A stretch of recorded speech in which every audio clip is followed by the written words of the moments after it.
বিএনপির ঘোষিত ৩১ দফা বাস্তবায়নে আজ রামপুরা থানা বিএনপির কর্মী সভা অনুষ্ঠিত হয়। এখানে প্রধান অতিথি হিসেবে উপস্থিত ছিলেন ঢাকা মহানগর উত্তর বিএনপির আহ্বায়ক জনাব আমিনুল হক। ইফতার করতে পারে, যার কারণে আমাদের যে থানা ভিত্তিক যে ইফতার মাহফিল ছিল সেগুলি সকল ক্যান্সেল করা দেওয়া হয়েছে। ওয়ার্ড ভিত্তিক ইফতার মাহফিল ছিল সেগুলো ক্যান্সেল করে দেওয়া হয়েছে।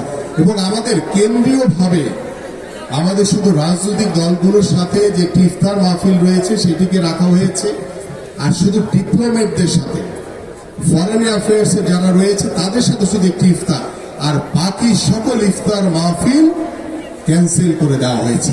আমি এই কথাগুলো এই জন্য বললাম যে বিএনপি সবসময় চিন্তা করে যে কিভাবে আমরা সাধারণ মানুষের পাশে থেকে আমরা আমাদের সুন্দর সমাজটি গড়তে পারি, আমরা আমাদের সাধারণ মানুষের পাশে থেকে কিভাবে সেই সাধারণ মানুষের চাহিদাগুলো আমরা পূরণ করতে পারি। কারণ আমরা যদি সেই সাধারণ মানুষের পাশে না যাই, তাদের সাথে কথা না বলি, তাহলে তাদের চাহিদাগুলো কিন্তু আমরা জানতে পারবো না, বুঝতে পারবো না।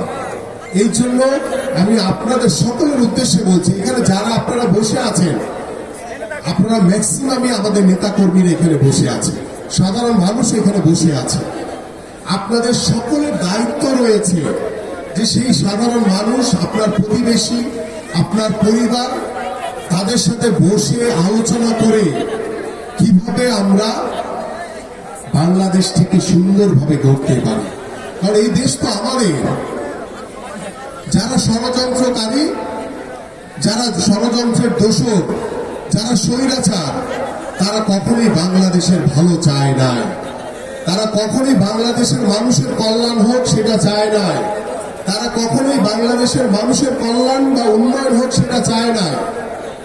কিন্তু বাংলাদেশ জাতীয়তাবাদী দলের যে সৃষ্টি, সেই সৃষ্টি হয়েছে এদেশের জনগণের প্রত্যাশা নিয়ে। ক্ষমতায় আসবে, ৩১ দফা বাস্তবায়ন হবে, মানুষ সুখে শান্তিতে বসবাস করবে। সংগ্রামের সাথী ও বন্ধুরা, পূজার দিন আমি বক্তব্য দীর্ঘায়িত করব না, অনেক নেতৃবৃন্দ আছে, শুধু ছোট্ট একটি কথা বলবো। সাংগঠনিক ভাবে যারা দায়িত্বপ্রাপ্ত আছেন, আপনারা এই যে গণমানুষের যে আশা আকাঙ্ক্ষা, মানুষ মৃত্যু ভয়কে উপেক্ষা করে স্বৈরাচারকে বিদায় করেছে, বিএনপির সাথে থেকে, ছাত্র জনতার সাথে থেকে যে উদ্দেশ্য এবং আদর্শ এবং মনে যে আশা আকাঙ্ক্ষা লালন করেছে, সেগুলো দমন, পূরণ, নির্যাতন, জুলুম। আপনারা বিএনপির নেতা কর্মীরা, অঙ্গ সংগঠনের নেতা কর্মীরা কোনোভাবেই কোনো সাধারণ মানুষের কাছে, সাধারণ ব্যবসায়ীর কাছে, হকার ভাইদের কাছে চাঁদাবাজি, দখলবাজি, নির্যাতন, জুলুম করতে যাবেন না। তাইলে দলীয় ভাবে যেমনিভাবে আমিনুল সাহেব ঢাকা শহরে ব্যবস্থা নিচ্ছে, সারা বাংলাদেশে তারেক রহমান সাহেব ব্যবস্থা নিচ্ছে। আমরা বলবো, আপনার মতো ১-২ বিশৃঙ্খল কর্মীর জন্য বিএনপি সে দায় নিবে না এবং মানুষের আশা আকাঙ্ক্ষা ধূলিসাৎ হতে আমরা দেব না।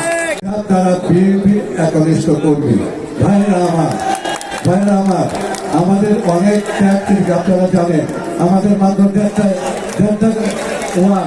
এই দেড়টা ওয়ার্ডের মধ্যে আমরা এই থানাকে পরিচালনা করছি। আমি আমার নেতৃবৃন্দ, মহানগরের সকল পর্যায়ের নেতৃবৃন্দ, অঙ্গ সমাজের নেতৃবৃন্দ, সকলকে আমি ধন্যবাদ জানাই আজকের এই অনুষ্ঠানকে সাফল্যমণ্ডিত করার জন্য, উপস্থিত হওয়ার জন্য।